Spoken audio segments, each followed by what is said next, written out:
গোশালা থেকে ঘুরে এসে মানুকে খাইয়ে নেওয়া হচ্ছিল, কারণ আমরা যখন খেতে গেছিলাম তখন মানু ঘুমোচ্ছিল।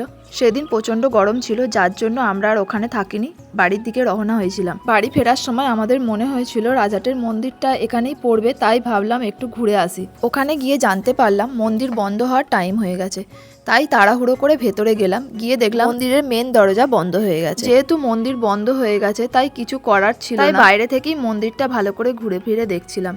আমি আগেও একবার এসেছিলাম, তখন মন্দিরে এত কিছু হয়নি, আর সন্ধেবেলা এই মন্দিরটা দেখতে খুব সুন্দর লাগছিল।